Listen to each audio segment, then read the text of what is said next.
प्यारे भैया बहनों, इससे पूर्वी की कक्षा में हमने प्रश्नावली 2.1 का अध्ययन कर लिया था। आज हम प्रश्नावली 2.2 की तरफ चलेंगे।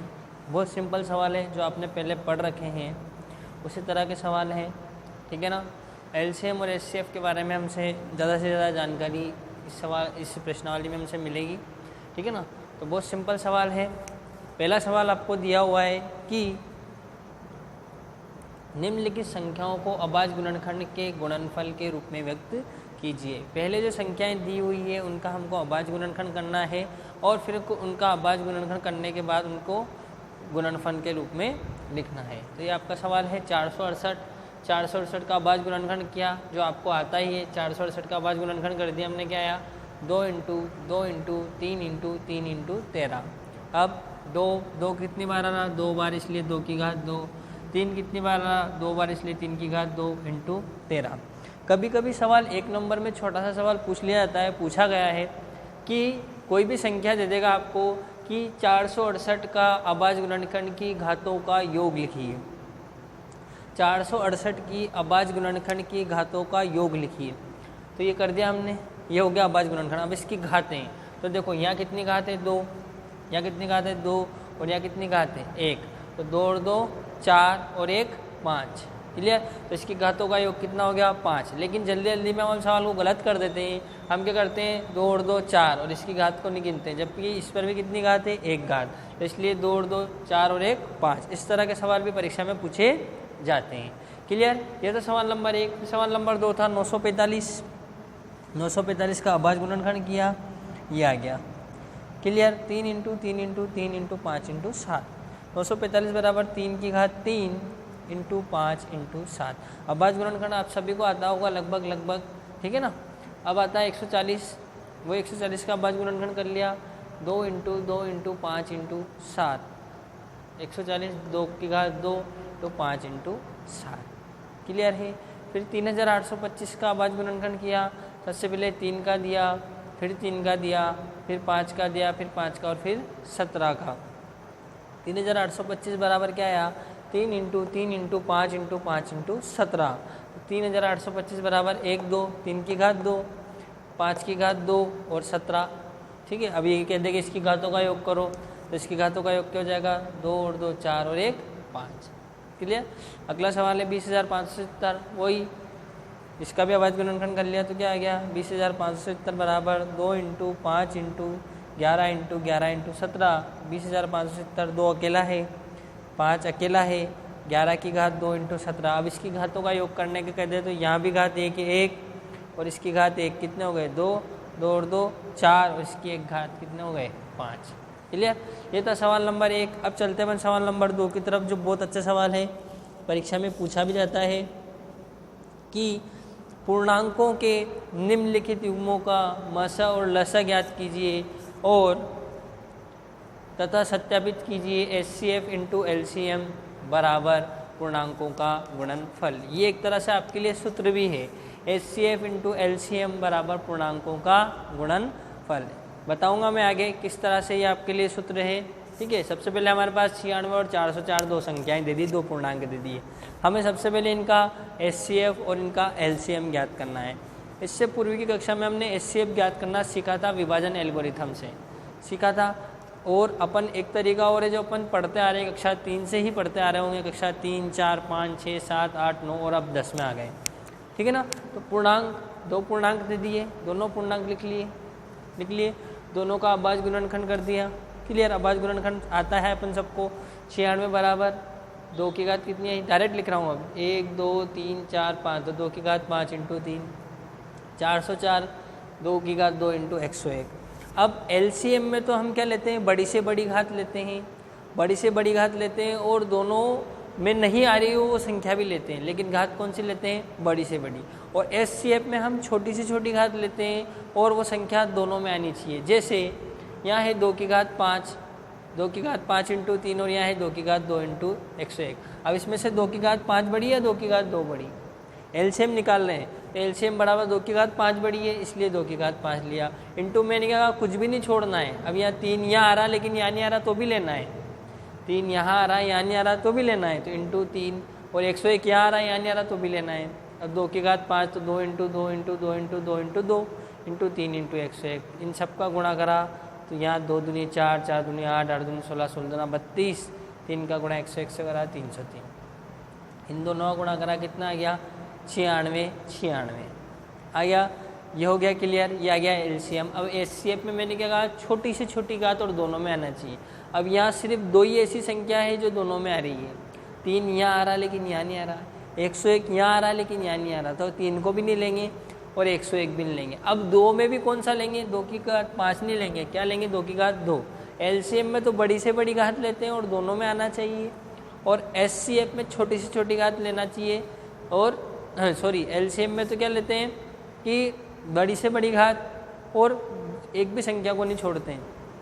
एचसीएफ में क्या लेते हैं, छोटी से छोटी घात, ठीक है ना, तो और दोनों में आना चाहिए। तो यहाँ पर 2 ही आ रहा सिर्फ, तो 2 की घात 2 ये आ गया एचसीएफ। तो 2 की घात 2 मतलब 2 इंटू 2 बराबर 4। अब आपको सूत्र दिया है एलसीएफ इंटू एलसीएम बराबर पूर्णांकों का गुणनफल। एचसीएफ की जगह एचसीएफ लिख दिया 4, इंटू की जगह इंटू, एलसीएम की जगह एलसीएम 96, 96 बराबर पूर्णांक क्या थे 96 और 404, 96 इंटू 404। इन दोनों का गुणा करा तो 38,784, और इन दोनों का गुणा करा तो भी 38,784, दोनों बराबर आ रहे हैं। इसका मतलब हमारा एलसीएम और एचसीएफ क्या है, सही है। अगला सवाल था आपके पास सेम कंडीशन, एक ही सवाल है, 2 पूर्णांक थे 336 और 54, दोनों का अभाज्य गुणनखंड कर लिया हमने। 336 का तो क्या गया 1 2 3 4, 2 की घात 4 इंटू 3 इंटू 7, 54 का क्या गया 2 इंटू 3 की घात 3। अब एलसीएम निकालना है तो मैंने क्या कहा एलसीएम में बड़ी से बड़ी घात, तो 2 की बड़ी से बड़ी घात 2 की घात 4 इंटू, अब 3 लूँ या 3 की घात 3 लूँ, दोनों जगह आ रहा 3, लेकिन क्या लूँ 3 लूँ या 3 की घात 3, क्या लेंगे 3 की घात 3, 3 की घात 3 और इंटू 7। क्लियर, 2 की घात 2 into 2 into 2 into 2, 3 into 3 into 3 into 7, 2 दूनी 4, 4 दूनी 8, 8 दूनी 16, 3 तिया 9, 9 तिया 27 इंटू 7। इन दोनों का गुणा करा तो 432 आ गए इंटू 7, इन दोनों का गुणा करा 3024, ये आ गया आपके पास एलसीएम। और एचसीएफ मतलब दोनों में आना चाहिए और छोटी से छोटी घात, तो यहाँ 2 दोनों में आ रहा है और छोटी से छोटी घात क्या आ रही 2, तो इसलिए 2, 3 दोनों में आ रहा और 3, 3 दूनी 6, वही पूर्णांकों का गुणनफल बराबर एचसीएफ इंटू एलसीएम। पूर्णांक लिखती है 336 इंटू 54 बराबर एचसीएफ था 6 इंटू 3024, यहाँ 18,144 और यहाँ भी 18,144, ये दोनों बराबर आ गए। इसका मतलब हमारा सवाल सही है। अब आपसे सवाल इस तरह से पूछा जा सकता है परीक्षा में कि दो पूर्णांक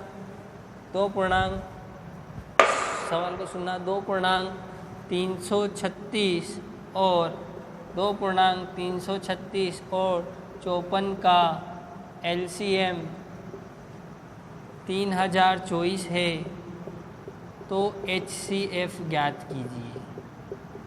ठीक है, तो वही ये सूत्र लगाना अपन को, एचसीएफ इंटू एलसीएम बराबर पूर्णांकों का गुणनफल। ठीक है, एचसीएफ है क्या आपके पास, इस सवाल में एचसीएफ दिया है, अपन को ज्ञात करना है एचसीएफ ऐसा का ऐसा ही, इंटू एलसीएम दिया है कितना 3024 बराबर पूर्णांक दिए हुए हैं, एक तो दिया हुआ है 336 इंटू 54, तो एचसीएफ बराबर 336 इंटू 54 बटा 3024।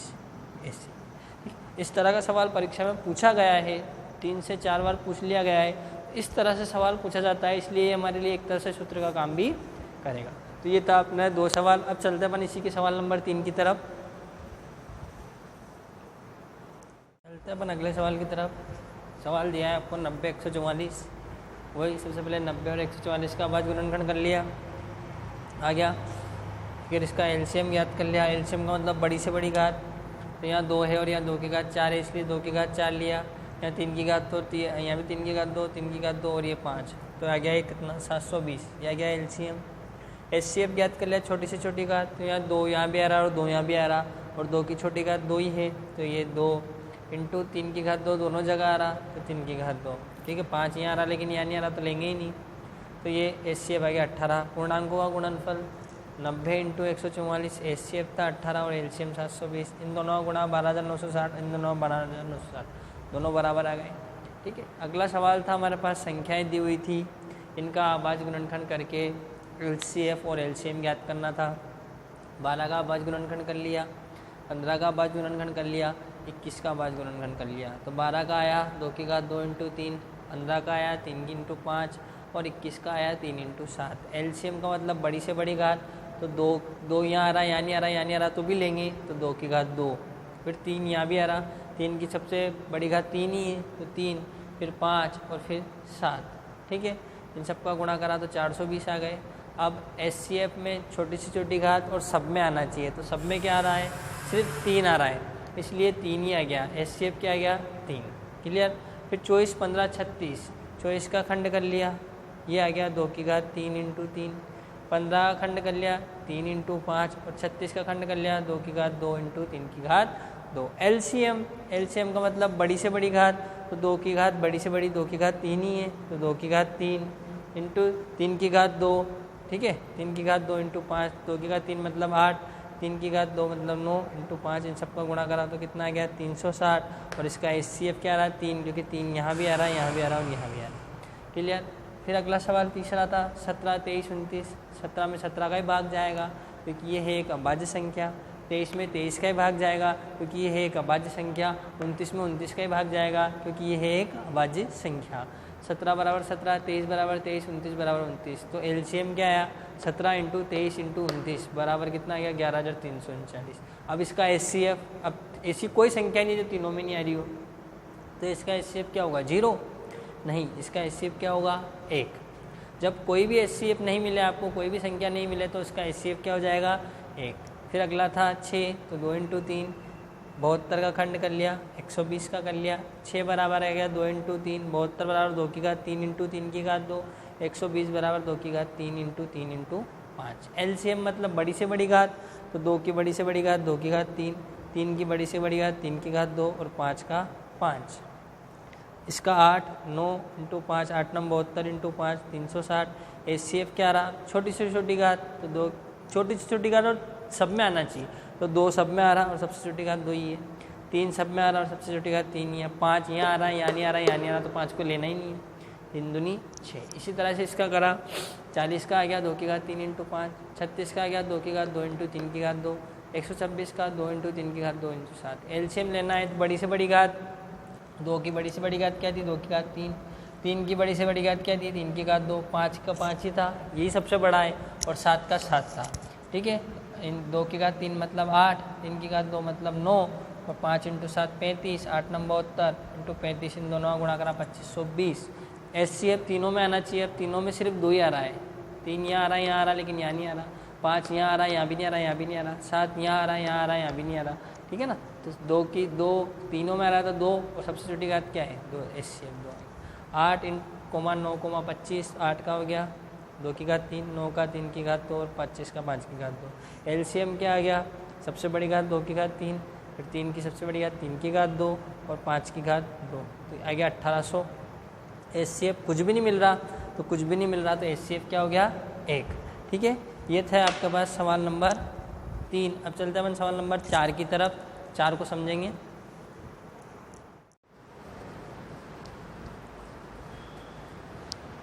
प्यारे भैया बहनों, अपन ने इस प्रश्नावली 2.2 के 3 सवाल कर लिए थे। आज अपन प्रश्नावली 2.2 के सवाल नंबर 4 की तरफ चलेंगे। सवाल नंबर 4 है कि किसी खेल के मैदान के वृत्ताकार पथ पर एक चक्कर पूरा करना है। एक मैदान है, वृत्ताकार मैदान है इस तरह का, इस पर एक चक्कर पूरा करना है, मतलब यहीं से चलना है और यहीं पहुंचना है। ठीक है, तो उसमें इसे एक चक्कर को पूरा करने में रमन द्वारा मैदान का एक चक्कर लगाने में लगा समय कितना 18 मिनट। अगर रमन यहाँ से चलकर यहाँ आया तो उसे कितना समय लगा 18 मिनट।